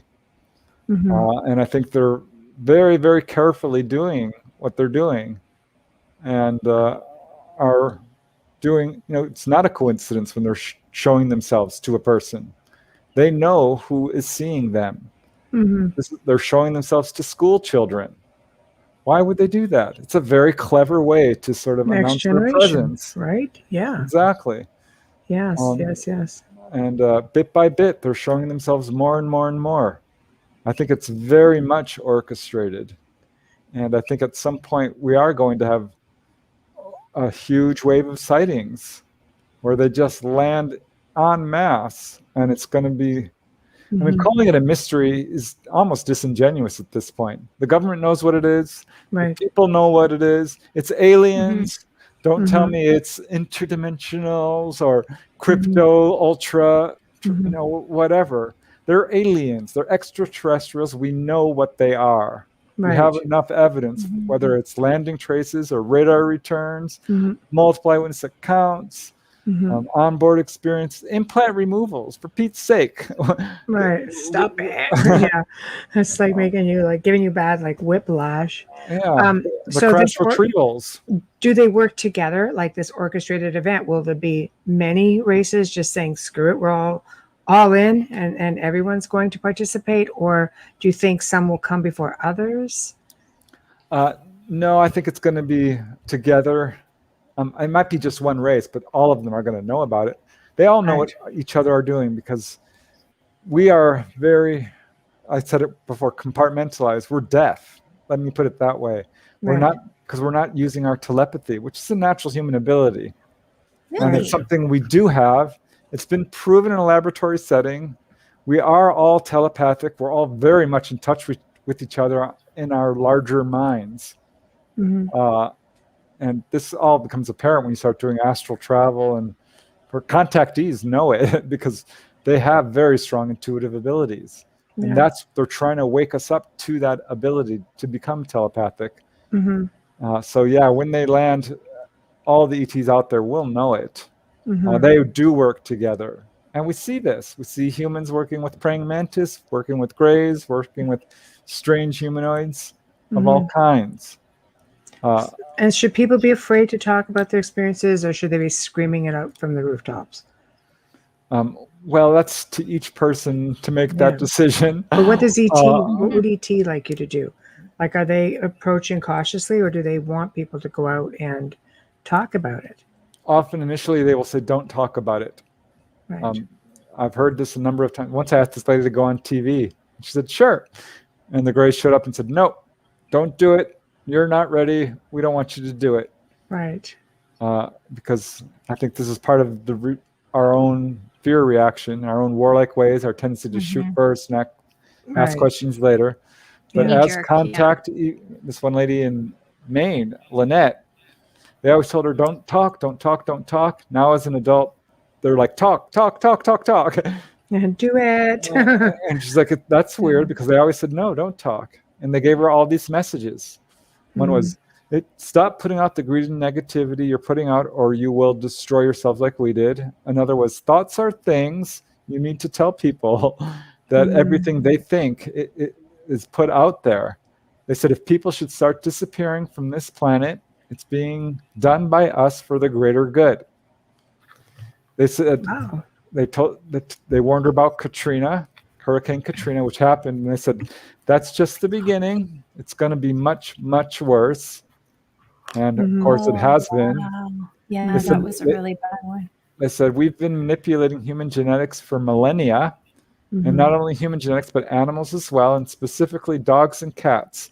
We've boosted their genes we've intervened with their genetics to boost their emotional intelligence so that they relate better to humans. Oh, the little psychics are amazing. Yeah. You know. Which seems, I mean, that blew my mind, because people are so close to their dogs and cats. And it's true, but that's the way to do it. Isn't it brilliant? Yeah. Oh my gosh. And my it guy's allows like a little human. It allows us to relate to other species in a way that's very close and understanding and telepathic. So these people who are, you say, being taken, is this part of, or maybe all of, what we can attribute, let's say an event such as the missing 411, was that? Yeah. That? Perfect. I like it. Just throw that out there, Preston. Precisely, because there are a lot of cases. I have some myself where people. It's thin air. Like boom, they're gone. Yeah. Yes. I mean, we've watched it happen. There's a case in Hobbs, New Mexico, where a family watched their father get sucked up inside a UFO. He was never returned. That happened to Frederick Valentic in Australia. He was on the radio with the control tower. This happened to Felix Moncla Jr. over Lake Superior. He's 22 years old, 19. He's a young man. Right. And they vectored him to a UFO, the Air Force did. And his blip merged with the UFO, and boom, the UFO took off, and we've never seen Felix Moncla again. So what they say for the good of man, like, what is it about these specific individuals, say that 3 times, Michelle, what is it about these people in specific that would be a threat to mankind, that they would be randomly chosen that way? I don't think it's a threat. It's like, I believe they were probably taken and asked it, do you want to come back? And they said no. So they're just randomly taken just because then? I don't know if it's random or not. It's hard to say. I can't say that there's one case I did interview, which was in my book, Onboard UFO Encounters. Yeah. Where there was a group of 7 friends. They were, 19, 20, 21, 22. And they would often go to the high desert. One of them owned a cabin, their parents, and they would just hang out there for weekends. And Paul was one of the guys. I know his full name. That is his real first name. He disappears. And they're like, oh my God, where's Paul? Where's Paul? And finally, they're about to send out a search party because it's getting late. And Paul shows up. He's like super excited. He's like, I saw a UFO. It was landed. There was, mostly human looking. They were bald and had large dark eyes, so maybe hybrids. Right. And he describes this incredible encounter that was very friendly. They took him on board. He said they were very nice. They showed him the craft. It was very clean, all white. They wore white jumpsuits. Said they're studying this area. Do you want to come with us? And he's like, huh. They said, if you do, you can't come back. And he said, well, no, I don't want to. And they said, okay, that's fine. But if you want to, we're going to be back here next year at this time, on this day. Wow. And so this is the story he told his friends. And they're like, oh my God, wow. Are you lying? And he's like, no, I'm totally serious. And I interviewed one of the friends. And long story short, a year goes by and Paul starts giving away his stuff. And he's going. And his friends are like, oh my God, are you going? And he's like, I'm not sure. I'm going to drive out there and I'm going to check it out. And he does. He drives out there and doesn't come back. And so his friends drive out there with Paul's parents and find his car with the keys in it. They never found Paul. Paul is gone. They called the police. The police are like, all right, what happened? And they said, well, this UFO landed. And that'd be hard. Yeah, too. Wow. Yep. But there was, 5 guys who all said the same thing. Parents were, of course, upset. It was a missing persons case, which was never solved. But I think we solved it. There's a lot of them. We have a question. We can just go back a little bit. Yeah. Wayne, thank you. Wayne asks, do the men in black still threaten people who have had encounters?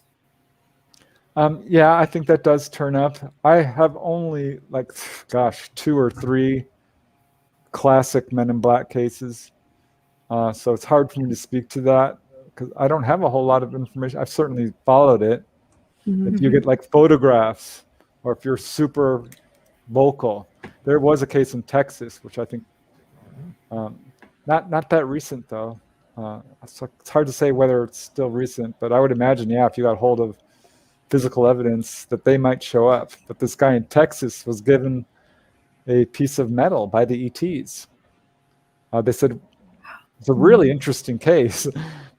He had his last encounter. He recalled it under hypnosis. He didn't like his encounters. He was unhappy. Felt it was negative. But under hypnosis, recalls his last encounter. And this female gray walks up to him. She's like, "Hi, my name is Nelda." And she says, "I'm the highest ranking female on the ship. I'm the commander. And thank you for allowing us to work with you. We're done with you. Aren't you happy?" And he said, "No, I'm mad as hell." And she said, "What's mad? What's hell?" And he said, "Oh, okay." And explained what mad and hell was. And she said, "Oh, well, we have had some trouble understanding human emotions. You guys are so emotional." She said, "Well, we'd like to give you this gift." And she showed him this shiny piece of metal. It was basically lead ore, galena. She said, we'll put it in your house, and you'll know it's from us. And it showed up on his dresser.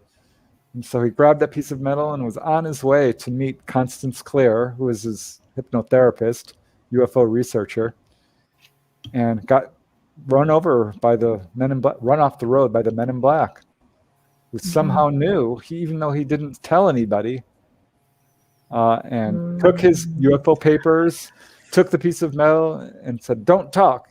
If you talk, there'll be trouble." Yeah, there are lots of Men in Black cases. There are aliens, I think. There are government Men in Black who threaten people as well. Yes. I was going to say that. Yeah, the things that they can do, you can only assume that they are, alien. Oh my gosh, it's overwhelming when I think about it. Men in Black scare the crap out of me more than anything I've ever seen. Yeah, it's weird. They're driving around these black Cadillacs. They're walking around they look weird, they talk weird, they dress weird. They've got weird skin texture. Some of them are not from here, right? Like they just. Yeah, I don't think they're human like we would think of it. I don't either. No. They're just too far advanced, and they can pick up sound, and they show up out of like all the stories that you hear. They show up out of nowhere. Or they're constantly watching, and then all of a sudden they're there. It's like, really, you have to have more than human ability to do something like that. You have to be magical in some way. It's weird. It's a weird aspect to the whole UFO phenomena. This field has layers and rabbit holes and mazes, and it's just, gosh, it's an enigma in so many different ways. I'm so grateful you're out there researching and telling us all about it. I'm really grateful. I love having you on because I feel like I'm just learning all the time. I'm so fascinated by everything that comes out of you. I like it because it's also lighthearted. It's not the typical frightening things that you hear. Yeah, that's huge. You're right. We have a really huge listener base, and I like that they get your perspective. Yeah, well, I do hear from people who are like, oh my God, I'm having a hard time with this. There's a guy in England. I'll call him Gary. He was one of my favorite chapters in my book, On Board UFO Encounters, because he's had so many experiences. Wow. And he was just not happy. He's still not happy because the Greys show up. They're no longer able to paralyze him at some point. He got over that. They showed up in his room, and he jumped up and socked it in the face. Boy, that Grey was I wonder why they paralyze him. Jesus. Another like he's time, hostile. he walked down into his living room. He had to go downstairs to go to the bathroom, and there was a Grey, and it knocked him out. Well, it happened again. He walked down the stairs, saw a Grey, and this time he ran up to it and choked it on the neck. He grabbed it by the neck and was choking it. And he's like, and he says his arm started windmilling. It's going back and forth and saying, "Get off me! Get off me! Get off me! Get off me!" telepathically. And he says he could feel its leathery skin. It was cool and leathery, and something comes up behind him and knocks him out. So he's had a lot of kind of scary experiences. But one time he was taken on board, and the Grey's like, "So, what do you want to do with your life?" Don't beat us up, please. And was just talking to him very nicely. And another time he wakes up on board, and there's two little Greys piloting the ship, and they're taking him home. And he's sitting there, or standing there rather, behind them, and just watching the view for like 10 minutes because he didn't want to say anything. And finally he says, he's English, he says, "All right, lads," really loudly. And both the Greys panic. One jumps up and starts running in circles, waving its hands. No, and not this guy again. And he says to them, "Don't be afraid, I won't hurt you." Don't be afraid, I won't hurt you. Had to tell them 3 times before they stopped. Yeah, because I would imagine the first time that anyone has an encounter with them, that the fear is tremendous for one thing, and it's that fight or flight response, and you're not sure if you're actually seeing what you're seeing. So yeah, I can understand why people react the way they do. You only get socked in the head so many times before you get a little worried. Can you imagine how many times they get hit? It does happen, and they're somewhat frail. So this is why I think they do paralyze people. But yeah. Gary was laughing as he told me this because it was like the tables turned. They always tell him, "Don't be afraid, we won't hurt you." Well, this time he's telling them, "Don't be afraid, I won't hurt you." And they had a fear response. Wow. Because they couldn't paralyze him. They can't knock him out.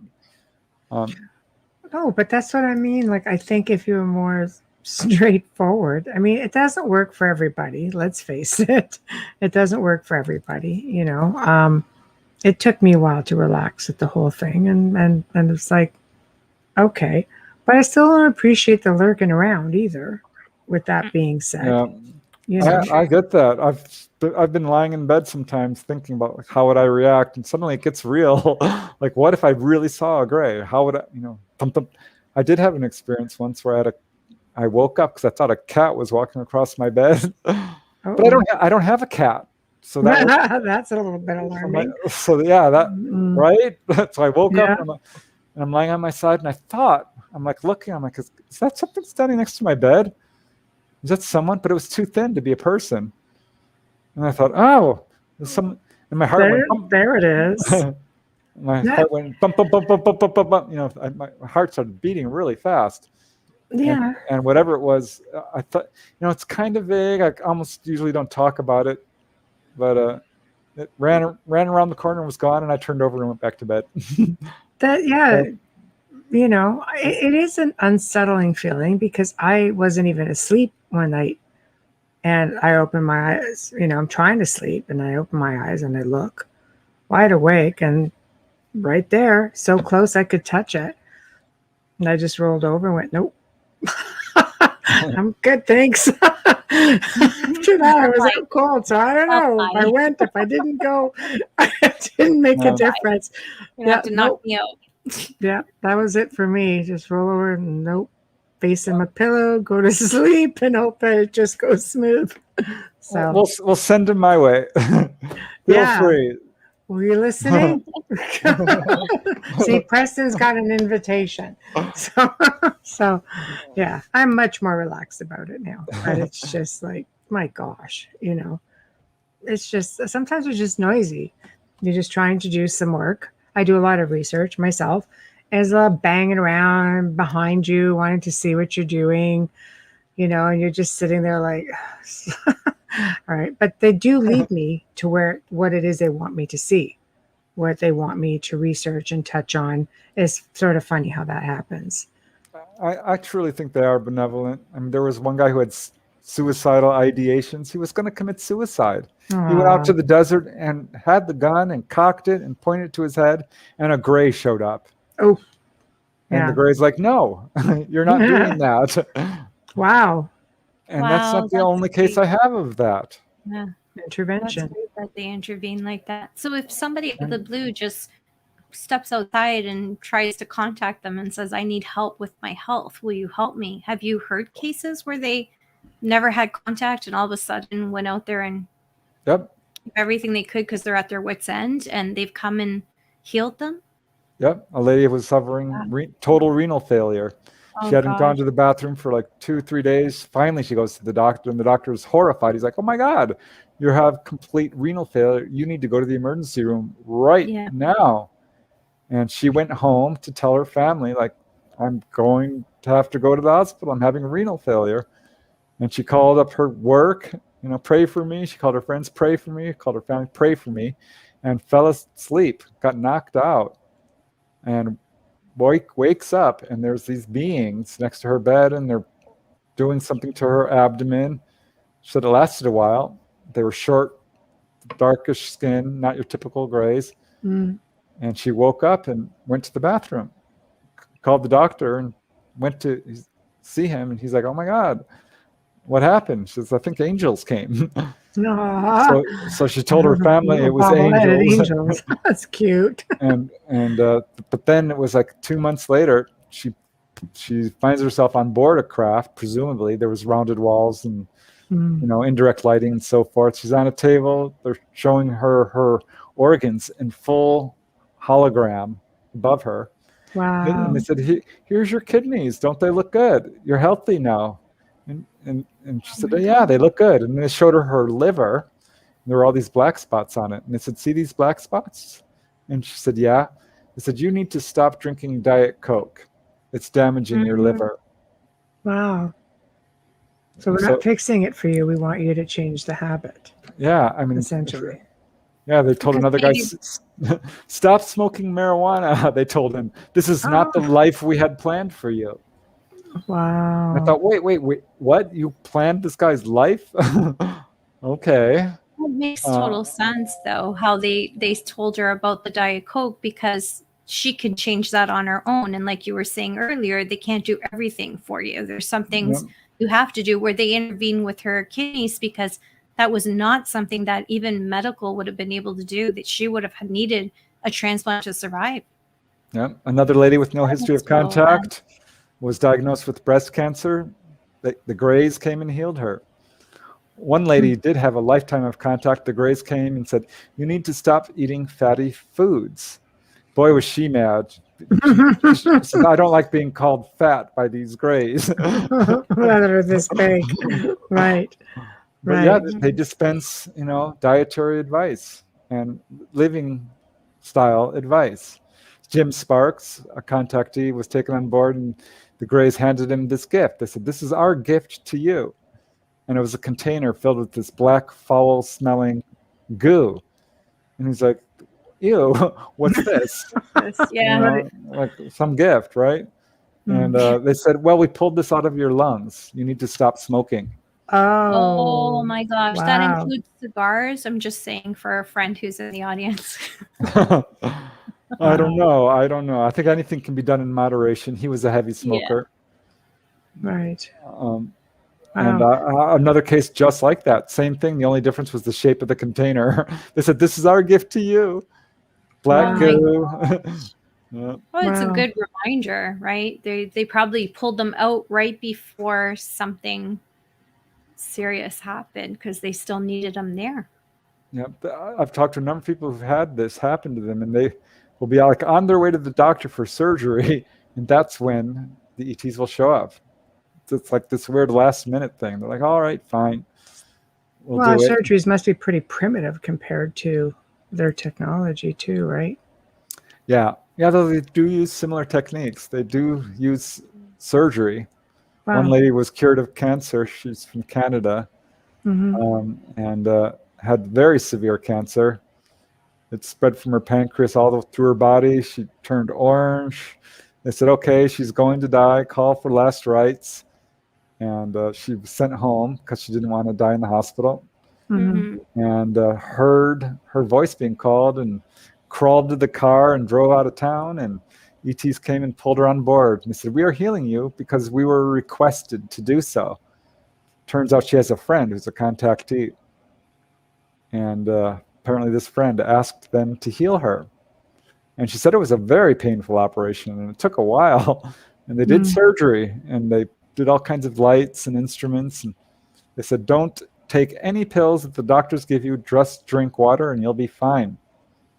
And the doctors couldn't believe it. She recovered. She rallied. She got better. So what do you think they make of this pandemic that we're in? How do you think they're handling? Because this is a worldwide thing, you know? Yeah, well, they have to be aware of it. Yeah. I didn't talk to one guy, but one guy told me briefly over the internet that he was healed of the, Right. Yeah, the COVID, it's okay. Yeah. They're not as anal about it now as they used to be. So yeah, they're not. So they cured him. Yeah, they cured him. So I imagine, and I do have, in my book on UFO healings, about 10 to 12 cases of people cured of flus and flu-like illnesses. So I think they have to be aware of it.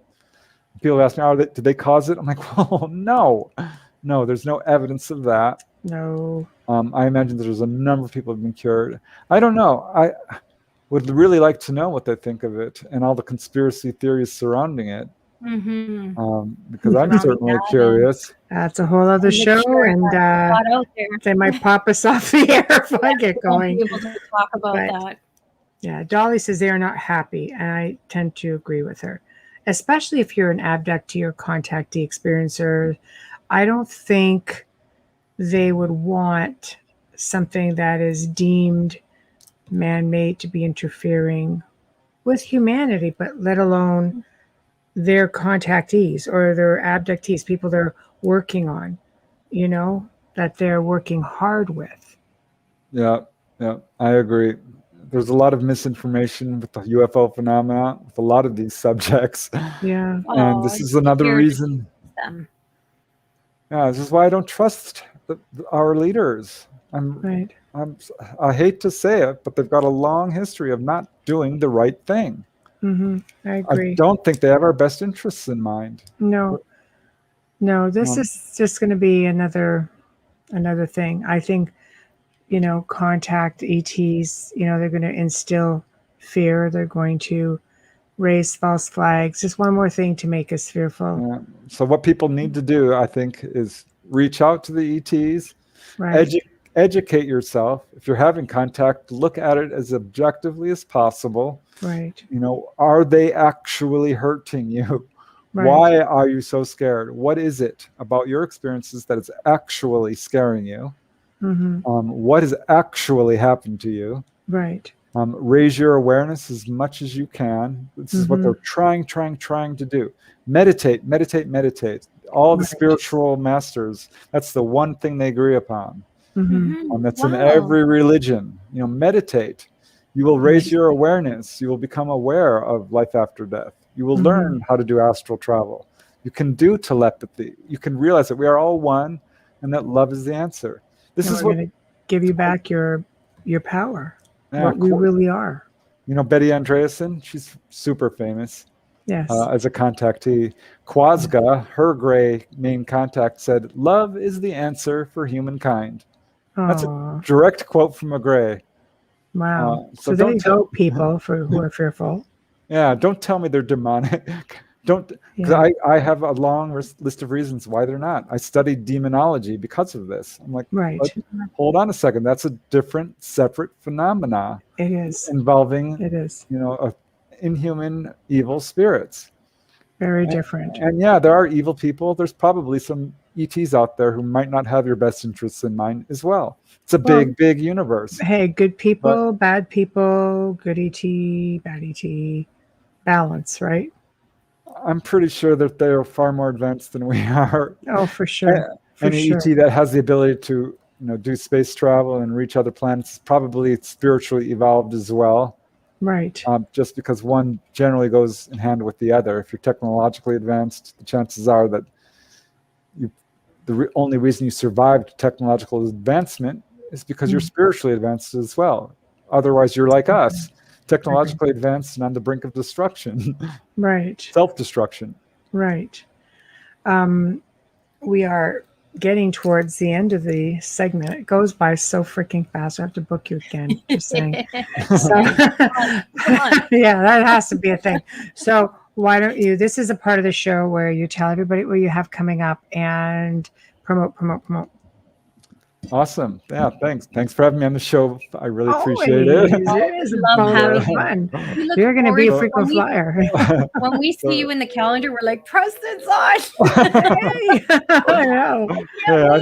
I feel the same way. It's so much fun talking with you guys. Thank you. But yeah, I do have a website. Just use the search engine on my name. It should take you there. I've got my books on Amazon. I've got a YouTube channel.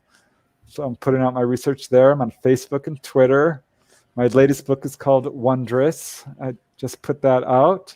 Awesome. And working on another book with Dolly. It's going to be amazing. I think I know it is. Favorite book ever. Because you are both amazing, so I know it's going to be good. And this is an important subject. You may be skeptical of it. You may not think it affects you, but it does. It has a profound effect. We're going to have open official contact. We're going to have disclosure. It's coming. Yeah. I think that it's just a matter of time. Can't say when, but I'm hoping it's soon. Yeah, right there. I just wanted to, if I could just quickly read. Zachman said, "Awesome show tonight. Thank you for joining us, Preston. Please come back. Have a good night and a fantastic weekend." Wayne Mallow says, "Yes, please book him again. Thank you, Preston. I appreciate you coming in and sharing so many amazing things. You're so well loved, honestly. We adore you." You are. So I will be in touch, and we're booking into the new year now, but we will get you back on, and by then, hopefully, your book with Dolly will be out, on the shelves also. Yep, it should be. Excellent. Well, thank you for joining us, and always a pleasure, and I will be in touch. Awesome. Thanks. Thanks, Preston. Take care of yourself out there in that heat. Thank you. Hydrate. That's right. I got my water right here. Perfect. Bloody hot. Well, I've got to sign us off now. So we have come to the end of another fantastic segment here on the Outer Realm. Huge thank you to everybody in chat. Wow, thank you. Big thank you, of course, to Preston, who's just awesome as always. Big thank you to Joe Montaldo for manning the fort behind the scenes. Always the biggest thank you to Folgers Coffee for sponsoring us. We love them so much. and we appreciate you so much. Please remember to stop by all of our YouTube channels, International Public Radio, UFO Paranormal, the other one, and please, give us a subscribe. Don't forget us about us. Forget us about us. I'm really tongue-tied tonight, guys. I apologize. But head over to Facebook, find the Outer Realm, and please, again, join the group. Amelia keeps it up pretty well and puts a lot of interesting stuff on there. If you'd like to see a specific guest or topic on the show, or you just have something to say, please email us at theouterrealmcontact@gmail.com. Theouterrealmcontact@gmail.com. Now, next Wednesday night, guys, you've been hearing us mention her name all night. Dolly Saffron. I hope I said that properly. I apologize if not. She's going to be on here for the very first time, discussing for the first time her experiences as a contactee, abductee, experiencer, you name it. Really well versed and full communication with them, and she's going to have a lot to say. Thursday night, we welcome back Dr. Kathleen Ann Ball, who is in Brazil as we speak, discovering even more of the Knights Templar stuff. It's just going to be amazing. But she's going to be in collaboration with another Templar researcher who worked, with the Sinclair family very closely. You'll know them from Rosslyn Chapel. He was on just a little while ago, Mr. Sean Williamson. So you're not going to want to miss anything next week. It's going to be fantastic. Until then, Amelia and I thank you. Please don't forget about Joe and I on the Gray Zone Uncensored this Saturday, 6 to 8 Eastern, 5 to 7 p.m. Central. Have a good, safe weekend. Thank you for tuning in.